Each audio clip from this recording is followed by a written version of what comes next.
किसी मनुष्य का क्या आकार है, क्या रंग रूप है, क्या आचार विचार है, इसका पता लगाना हो तो हमें क्या करना चाहिए।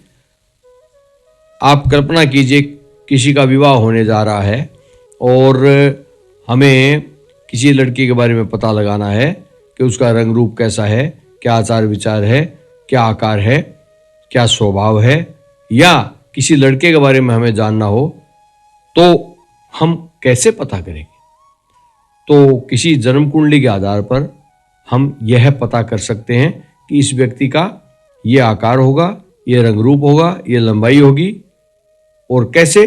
देखिए, कुंडली देखने वाले तो सब जानते हैं, वैसे जन्म लग्न और चंद्रमा आदि से सब ये जान सकते हैं हम। लेकिन हम जो आज इस वीडियो में बात करने जा रहे हैं वो कर रहे हैं नवांश कुंडली के आधार पर हम कैसे जान सकते हैं।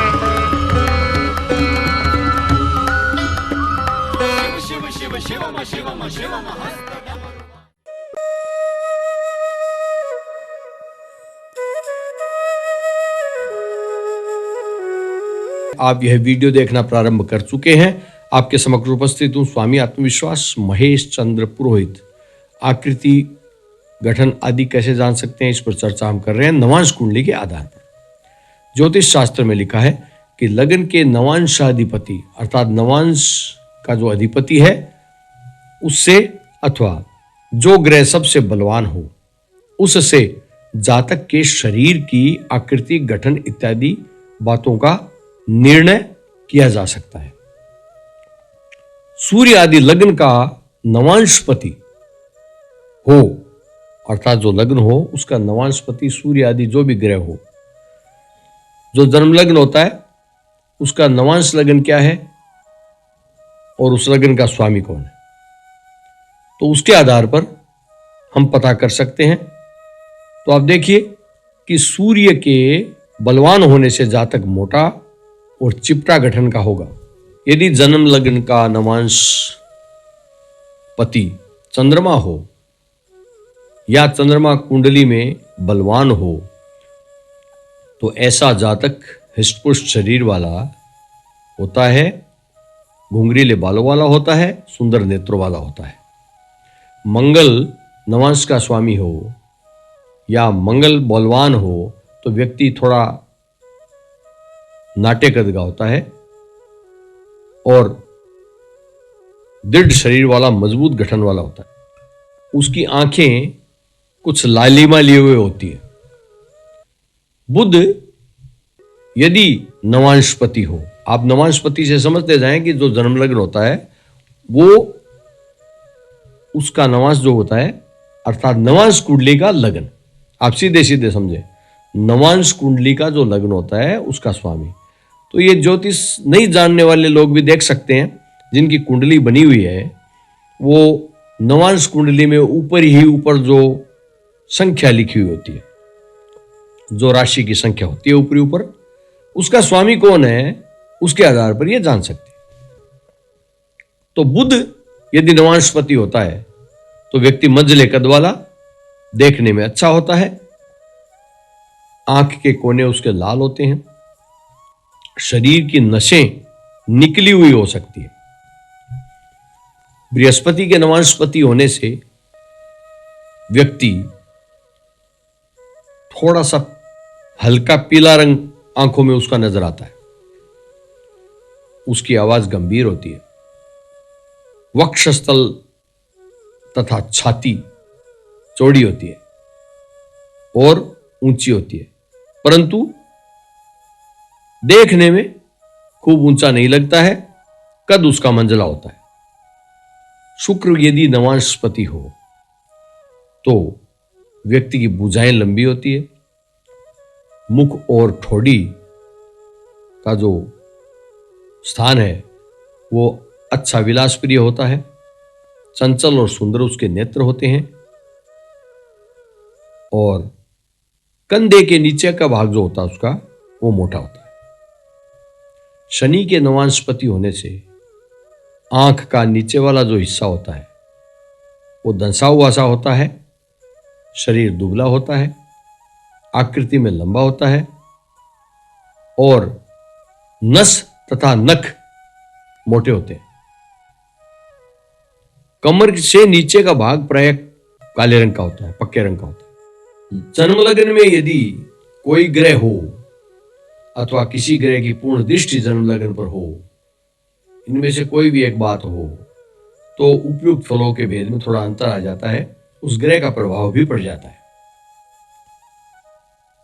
आप समझ गए होंगे कि नवांशपति के अनुसार तो होता ही है, परंतु जन्म लग्न में यदि कोई ग्रह बैठा है तो उसका प्रभाव भी पड़ जाता है, उसमें अंतर आ जाता है, और देखने वाला ग्रह भी अंतर डाल देता है। इसी प्रकार से कुंडली के किसी ग्रह का उच्च तथा बलवान होने के कारण उस ग्रह का भी प्रभाव पड़ जाता है। अब कुंडली में कोई केंद्र त्रिकोण में ग्रह बैठा हो, उच्च हो, बलवान हो, तो उसका भी प्रभाव पड़ जाता है। परंतु यदि कोई बली ग्रह लग्न में पड़ता हो अथवा लग्न पर उसकी दृष्टि हो, तो उस ग्रह का लक्षण विशेष प्रकट होता है। आप ये समझिए,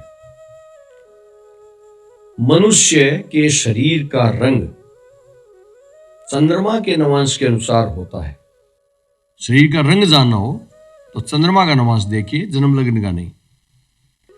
लग्न नवांश के अनुसार शरीर की आकृति होती है, और चंद्रमा जिस नवांश में होता है उसके स्वामी के अनुसार शरीर का रंग होता है। यह भी माना गया कि जो ग्रह ठीक लग्न स्फुट के समीपवर्ती होता है उसके अनुसार भी रंग में अंतर आ जाता है। अर्थात लग्न, जन्म लग्न जो होता है उसके मध्य का भाग जो होता है, वहां यदि कोई ग्रह हो तो वो भी रंग बनाने में अपना असर डालता है। चंद्रमा यदि सूर्य के नवांश में हो तो जातक का रंग श्याम वर्ण होगा, अर्थात चंद्रमा 5 नंबर में सिंह राशि के नवांश में हो तो श्याम वर्ण होगा। चंद्रमा यदि स्वयं नवांश में, अपने ही नवांश में हो, कर्क में, तो गौरवर्ण होगा। चंद्रमा यदि मंगल के नवांश में हो तो जातक रक्त गौरवर्ण का होगा। चंद्रमा यदि बुध के नवांश में हो तो व्यक्ति श्यामवर्ण होगा। चंद्रमा यदि बृहस्पति के नवांश में हो तो जातक तप्त कांचन वर्ण का हो, पीला सा वर्ण, सुनहरा जिसको बोलते हैं वो हो। चंद्रमा यदि शुक्र के नवांश में हो तो जातक का रंग श्याम होगा, थोड़ा पक्का रंग होगा, परंतु चित्ताकर्षक होगा, चेहरे पर एक आकर्षण होगा। चंद्रमा यदि शनि के नवांश में हो तो जातक का रंग काला होगा। अब देखते हैं लग्न में कौन सा ग्रह होने से क्या प्रभाव पड़ता है। सूर्य की बात करते हैं हम। सूर्य यदि लग्न में हो तो जातक ताम्र वर्ण का होगा, तांबे जैसा रंग थोड़ा सा। चंद्रमा लग्न में रहने से गौर वर्ण का होगा, अर्थात गोरा होगा। मंगल लग्न में हो तो कुछ लाली माली हुए होगा। बुध लग्न में हो तो साफ श्याम वर्ण होगा। यह नहीं है कि काला ही रंग हो जाएगा, साफ सुथरा सा होगा, थोड़ा श्याम वर्ण होगा। बृहस्पति लग्न में हो तो जातक का रंग कांचन वर्ण, सुनहरा सा होगा और अत्यंत चित्ताकर्षक, देखने में एकदम आकर्षक होगा। शुक्र लग्न में हो तो रंग गोरा नहीं होगा, परंतु स्मार्ट होगा, आकर्षक चेहरा होगा। शनि लग्न में हो तो काला वर्ण होगा। यहां पर शास्त्रकारों का कहना है कि चंद्रमा के नवांशपति और लग्न स्फुट के समीपवर्ती, अर्थात लग्न के मध्य में कोई ग्रह हो तो दोनों के मिश्रित रंग का अनुमान करना होगा। चंद्रमा किस नवांश में गया उस ग्रह के अनुसार और लग्न में कौन सा ग्रह बैठा है उसके अनुसार यह अनुमान करना होगा। तो इस तरह से आप जान सकते हो कि सामने वाला जातक जो है वो किस वर्ण का होगा, किस रंग का होगा, कैसा देखने में लगेगा और उसका क्या स्वभाव है। तो हमने जो है नवांश के आधार पर यह विचार किया। यह आप लोगों को बहुत काम आएगा, आप जांच सकते हैं अन्य कुंडलियों में। तो आज का वीडियो इतना ही। वीडियो को कृपया शेयर करें, आप कमेंट भी कर दें और वीडियो को लाइक अवश्य कर दें। आपका साथ बना रहे। धन्यवाद, नमस्कार।